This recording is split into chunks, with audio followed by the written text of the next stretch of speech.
Salvatore, buon pomeriggio. Qui Ciccio Pasticcio che vi parla dallo stadio comunale di Corleone e trasmettevi la radiocronaca dell'incontro di calcio Italia-Giappone. Spettatori 150.000, incasso 4 arancini, 2 crispetti e 7 kg di riso.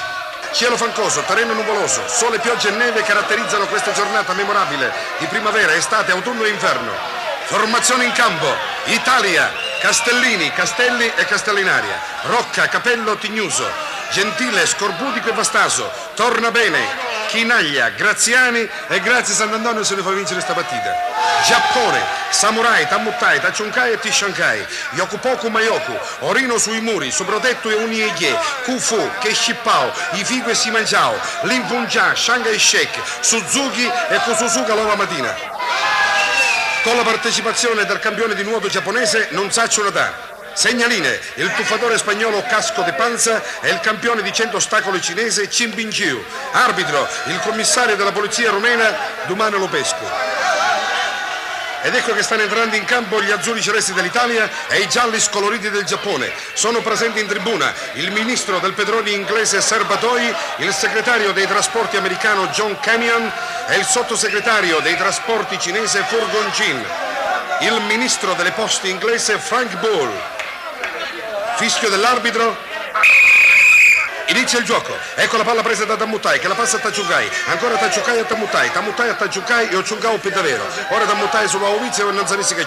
Ma la palla è stata intercettata da Gentile che la passa a Scorbudico. Colpo di testa di quest'ultimo che la passa a Vastaso. Ma siccome è troppo Vastaso, uiettono fuori. Ed ecco la palla presa da Kufu, Keshipao, Ifigu e Simanjao. Kufu, no saccio. Kufu, no saccio. Kufu, no saccio. Kufu! Idrofu! Modo spione! Ecco la palla presa da Kususuka, Kasisuka Nauruova e scappa. Ed ecco avanzare Capello, solo Capello, che per un pelo di capello si stava mangiando, dopo pette e inghiotto di salsiccia, ma viene subito raggiunto dai suoi compagni che ci fanno barba e capelli. Ma i giapponesi per nulla intimoriti vanno all'attacco e raggiungono la difesa italiana, che quest'ultima si difende bene a colpe di peccia, massacani e codulisci.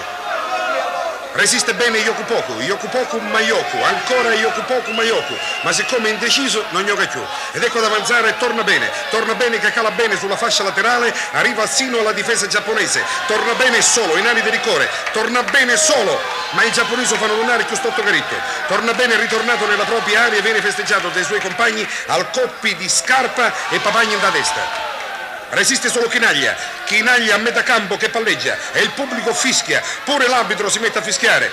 Con un colpo di fischietto in testa lo spedisce in America. Ne approfitta Limpunja che con un colpo di fungia manda la palla al terzino Tishankai. Il terzino la passa al secondino, il secondino di nuovo al terzino, il terzino al quartino, il quartino alla Gazzosa e finisce la partita da embriaghi.